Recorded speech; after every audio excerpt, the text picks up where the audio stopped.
Estimados hermanos, sean todos ustedes bienvenidos a esta su sección llamada Testigos de Cristo, en la cual reflexionamos en la vida de los santos, de aquellos hombres y mujeres que a través de su palabra y de su vida han sido testigos del amor, de la misericordia de Jesucristo nuestro Señor en el ámbito de su iglesia, respondiendo en cada etapa histórica, en cada cultura, en cada lugar, en cada momento en donde la providencia divina les ha destinado vivir, para darnos a conocer que es posible la vida de la santidad con la ayuda de Dios nuestro Señor.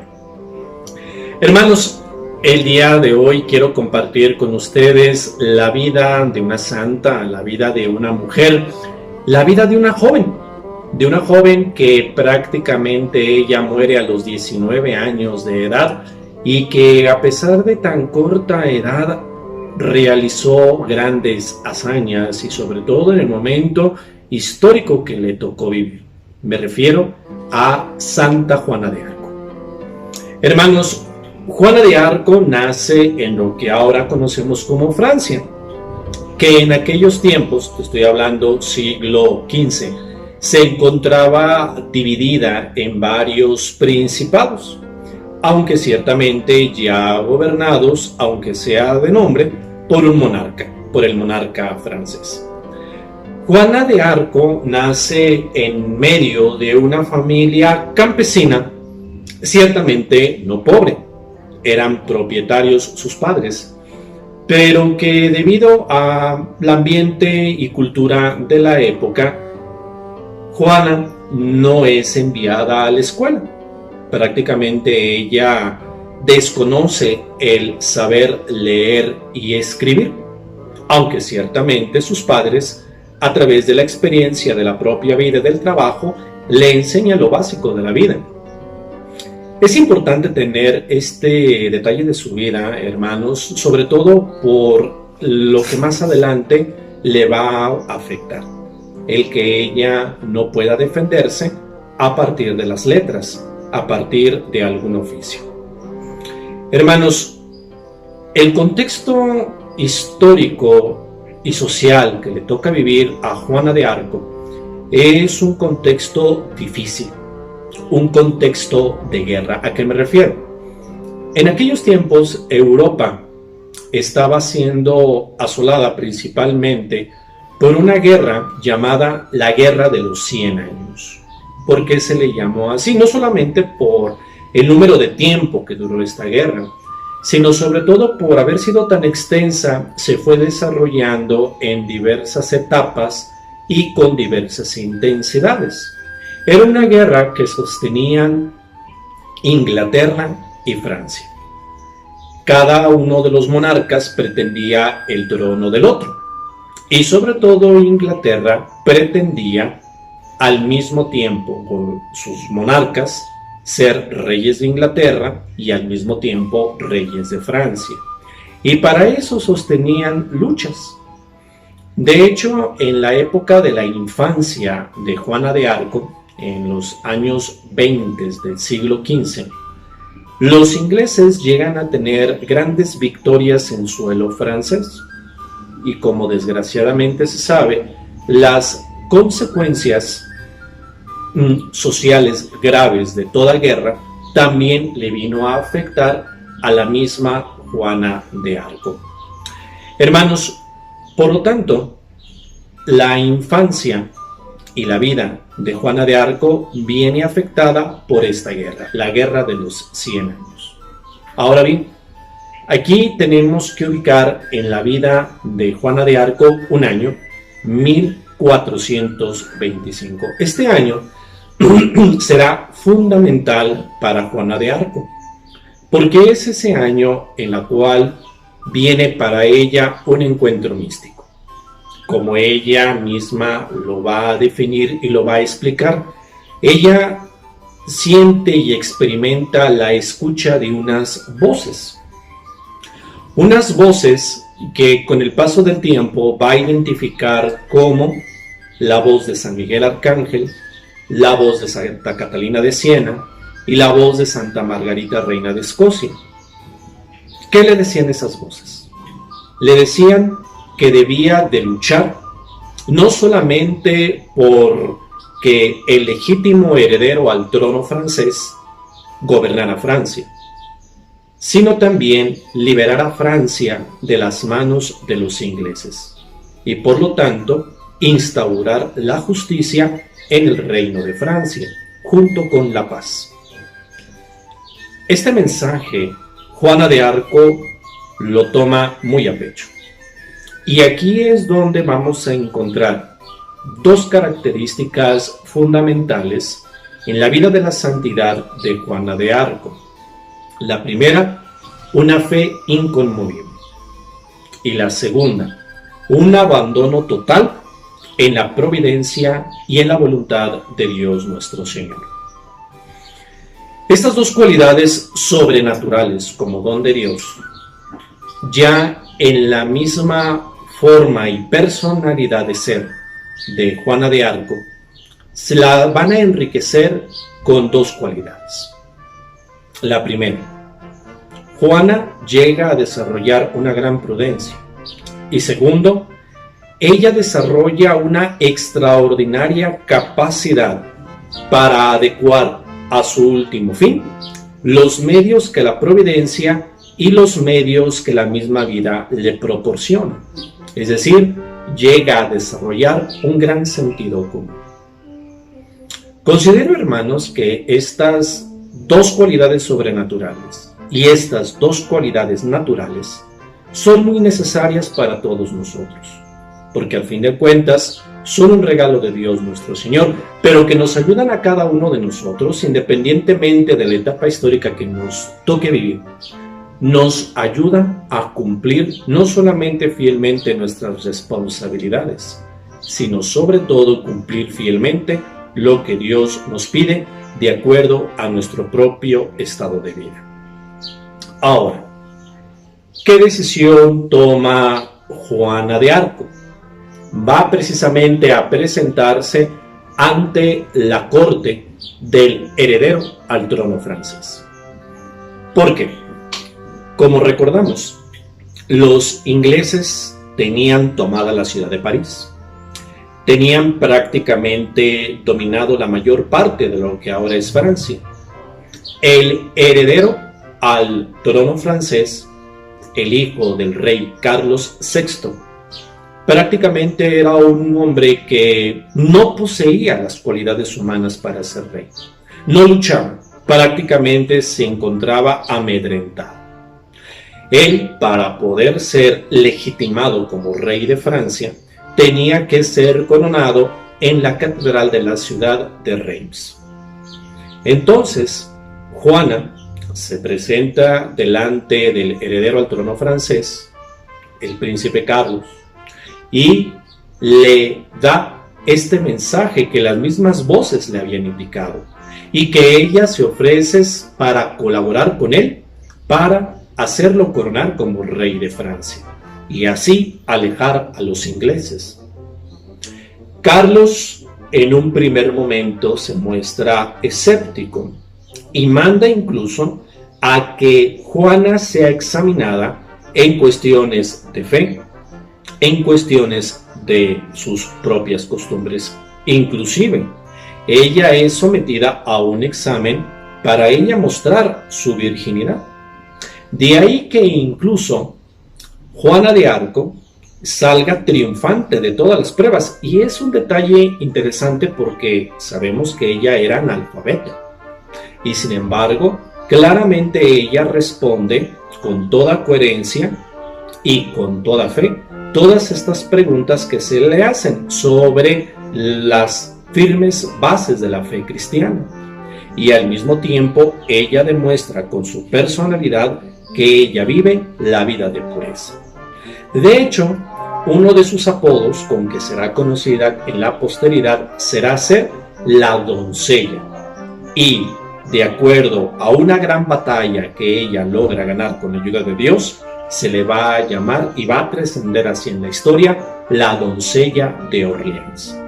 De hecho, hermanos, una vez que ella tiene la confianza de Carlos, precisamente toma las riendas del ejército francés. Y es curioso, porque ¿cómo es posible que una jovencita logre disciplinar y logre dirigir las tropas del entonces reino francés para luchar en contra de los ingleses? Y la tenemos ya en una de sus principales y grandes batallas, la defensa de la ciudad de Orleans. Orleans se encontraba sitiada por los ingleses y la situación de sus habitantes ya era desesperada. Ella, precisamente comandando las tropas francesas, va y libera la ciudad. Es una gran batalla y una gran victoria que Dios nuestro Señor le permite a Juana de Arco y a las tropas francesas. De hecho, esa victoria le permite que el 17 de julio de 1429 sea coronado el príncipe Carlos, como ahora Carlos VII, rey de Francia. Parecería que la misión de Juana de Arco acabaría aquí, pero no. Juana todavía tiene la siguiente misión, que es liberar a Francia de los ingleses. Aquí es donde tenemos que describir cómo era la vida de Juana en el ejército. Juana ciertamente luchó por vivir de manera íntegra su virginidad y al mismo tiempo ayudó a los soldados que en su momento y en su época no se distinguían por vivir una vida coherente cristiana. Precisamente les ayudó a los soldados a vivir conforme a la voluntad de Dios, sobre todo evitando dos cosas: la blasfemia y la embriaguez. Mientras estaba esta situación, ya comienza a tener serias diferencias el ya rey Carlos VII con Juana de Arco. Porque Juana de Arco, como ya lo afirmábamos, su cometido era seguir luchando, seguir en la guerra contra Inglaterra para hacer expulsar a los ingleses de tierra francesa. En cambio, Carlos VII, él ya era de la idea de pactar, de negociar con el enemigo, o sea, con los ingleses, para llegar a una especie de paz. Obviamente desfavorable, pero al fin y al cabo de paz. Esto lleva a tener discusiones con el monarca francés y al mismo tiempo ya Carlos comienza a sentirse amenazado no solamente por la personalidad avasalladora que ya tenía Juana de Arco, sino también por la influencia que ella ya comienza a tener.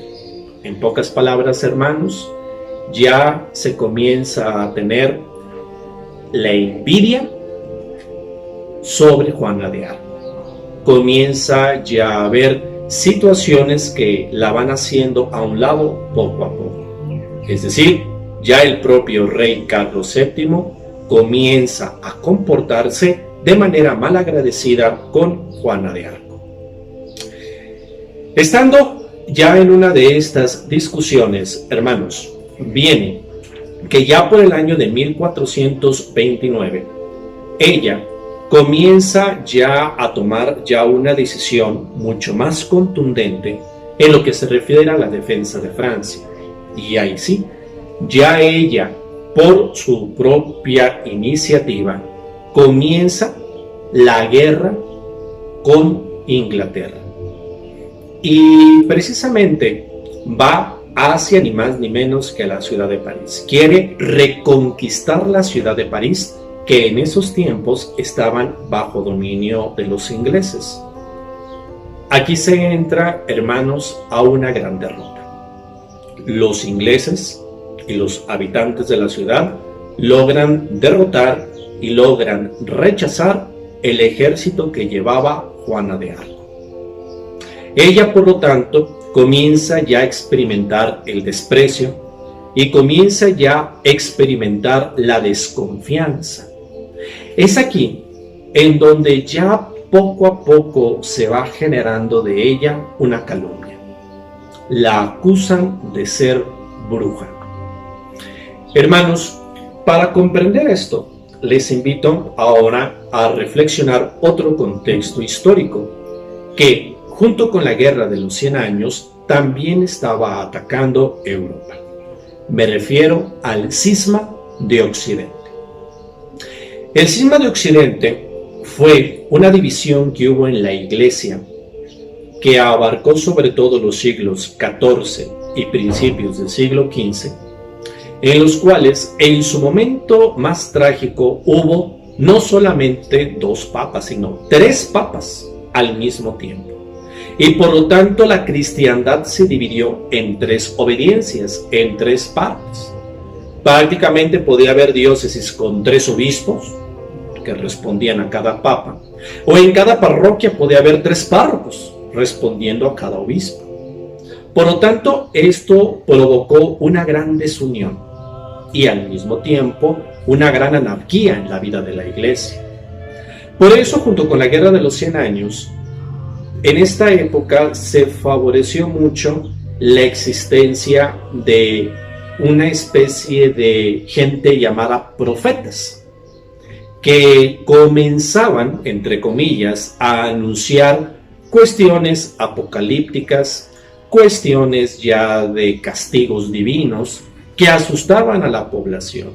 Y todavía agrégale otro factor más, la peste negra. Todavía Europa estaba siendo golpeada por los últimos coletazos de una gran pandemia, como le llaman ahorita a estas enfermedades que se generalizan, la peste negra, que ciertamente era una enfermedad sumamente contagiosa y que se caracterizaba porque la piel comenzaba a sudar y al mismo tiempo salir granos negros que de ahí explotaban, salían pus, de ahí salían malos olores y ese pus era sumamente contagioso. Hubo millares de muertos en esa época. Por lo tanto, el contexto general de la Europa de aquel entonces era de miedo. Y había personas que sabían manipular a la gente en base al miedo. Todo este contexto ayuda a entender por qué acusaban a Juana de Arco de ser una bruja. Porque cómo era posible que una jovencita lograra comandar un ejército y lograra derrotar a uno de los ejércitos más poderosos de la época, el de los ingleses. Ahora bien, teniendo todo esto como contexto, podemos entender que ya para el año de 1430, en una de sus batallas, Juana de Arco cae prisionera. Cae prisionera y ella es vendida a sus acérrimos enemigos, los ingleses. Y los ingleses en tierra francesa, ya una vez encarcelada, comienzan a enjuiciarla y la acusan de lo que ya les había comentado, la acusan de brujería. Por lo tanto, aquí tenemos que primero caer en la cuenta de la primera sentencia que tiene Juana de Arco, porque primero es juzgada por un obispo y en los interrogatorios a los cuales Juana es sometida, claramente rechaza las acusaciones de ser bruja. Inclusive recordemos que ella antes había sido examinada en las cuestiones de la fe y había resultado que era plenamente ortodoxa, es decir, vivía rectamente su fe cristiana. Pero debido al constante sometimiento que se le tenía por los interrogatorios, Juana de Arco, vencida ya por el cansancio y para ya no causar más problemas, ella decide precisamente firmar las acusaciones por escrito. Pero tengamos algo en cuenta, por eso lo comentaba al inicio de nuestra plática, ella era analfabeta. Por lo tanto, ella no sabía leer y no sabía escribir. De hecho, ella lo único que logra trazar sobre el papel es una cruz. Ella no sabía firmar. Quienes saben de leyes saben muy bien que una confesión así obviamente no es válida. ¿Por qué era sobre todo el empeño de los ingleses por acusarla? No era tanto por lo que creían que era bruja, claro que no, sino claramente los ingleses sabían que si permitían que Juana saliera libre, ella seguiría luchando, porque ya los ingleses ya no era que tuvieran temor al rey Carlos VII, no. A quien de verdad tenían temor era a Juana de Arco, porque ella había sido la única francesa, la única mujer que realmente podía poner en unidad a toda Francia en contra de los ingleses. De ahí el interés de los ingleses para hacerla condenar. Y gracias a la confesión, primero, la condenan a la prisión perpetua, una condena perpetua. Pero ella, 2 días después, tiene que vestirse como hombre. Recordemos que así es como en su iconografía así la pintan a ella, debido a su ser de soldado, para defenderse de los ataques que ella había sido sometida en la cárcel. Entonces, vuelven a acusarla y es ahí en donde su condena será de morir en la hoguera. De hecho, ella muere el 30 de mayo de 1431 en la hoguera. Hermanos, hasta aquí la vida de Santa Juana de Arco. Pero lo interesante aquí está en ver cómo fue el desenlace de su obra. El mismo Carlos VII, pensando él, digamos, de manera demasiado política y por el contexto de la época, él mismo se encargó de limpiar el nombre de Juana de Arco. ¿Y por qué? Desgraciadamente no hay que pensar por la cuestión de la elemental justicia, ¿no? Sino sobre todo porque él como rey no podía darse el lugar de ver el trono francés a una mujer acusada de brujería, que en aquel tiempo llevaba una consigna y un estigma social muy fuerte. Por lo tanto, él convenció a los familiares de Juana de Arco y apadrinó el proceso judicial para limpiar el nombre de Juana de Arco. Y efectivamente lo logran gracias a el dictamen y la sentencia del arzobispo de Reims del 7 de julio de 1456, en el cual Juana de Arco es declarada libre de toda brujería y libre de toda herejía. Hermanos, aquí es donde ya viene todo un proceso de cómo es vista Juana de Arco en toda la historia de Francia hasta el siglo XIX. Ciertamente no era vista como una santa, pero sí como una cristiana patriota francesa que supo dar su vida por el rey de Francia y por luchar por la liberación de su patria, la liberación de su país. Hermanos, es hasta el siglo XIX cuando comienza el proceso de canonización de Juana de Arco.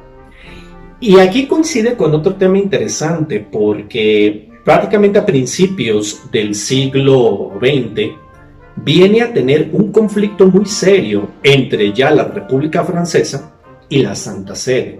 De hecho, de manera unilateral, la República Francesa rompe relaciones diplomáticas con la Iglesia, con la Santa Sede, incauta los bienes eclesiásticos franceses y prácticamente deja en la indigencia a la jerarquía francesa. Esto va a ayudar, obviamente, a que la Iglesia francesa se vea libre, que las ataduras del Concordato de Napoleón de 1801 tenían sometida a la Iglesia francesa, porque gracias ya a esa liberalización, la Iglesia francesa ya es libre, como hasta ahorita. Y es entonces cuando ya el Papa tiene una libertad al momento de elegir, por ejemplo, a los obispos franceses. Explico esto porque la beatificación de Juana de Arco se da en el año de 1909, cuando todavía el conflicto con el Estado francés estaba en su pleno apogeo. Y es en el año de 1920 cuando Juana de Arco es beatificada, que coincide con la reconciliación entre la República Francesa y la Santa Sede, ya con sus respectivos intercambios de embajadores, de embajador por parte de la República Francesa y de nuncio apostólico por parte de la Santa Sede.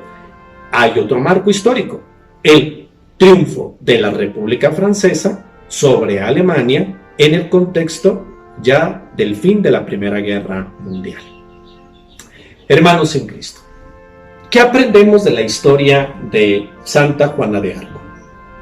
Aprendemos sobre todo que en medio de las dificultades, problemas, conflictos e inclusive guerras, Dios nuestro Señor va escribiendo derecho en los renglones torcidos del hombre. Y cómo en medio de situaciones que aparentemente nosotros vemos, ¿dónde Dios está aquí? Sin embargo, Dios está ahí. Aunque para nosotros esté escondido o que para nosotros está velado, siempre nosotros los cristianos debemos de ver que Dios interviene en nuestra historia. Dios no es ajeno a nuestra historia. Y en medio de nuestras dificultades, en medio de nuestros conflictos, tanto a nivel personal o a nivel de nuestro país, es ahí en donde Dios nuestro Señor sigue obrando su amor y su misericordia. Así como en aquel tiempo envió a una mujer, en Francia en concreto, a liberarla del dominio inglés, así también hoy Dios nuestro Señor sigue enviando hombres y mujeres que nos ayudan a liberarnos del pecado, a liberarnos del dominio de la maldad y ayudarnos a todos nosotros a vivir conforme a la voluntad del Señor. Les agradecemos, hermanos, el que nos hayan acompañado en esta cápsula y en esta reflexión sobre testigos de Cristo. Ahora me voy a permitir brindarles la bendición. El Señor esté con ustedes. La bendición de Dios Todopoderoso, Padre, Hijo y Espíritu Santo, descienda sobre ustedes y permanezca para siempre. Amén. Muchas gracias y que Dios me los bendiga.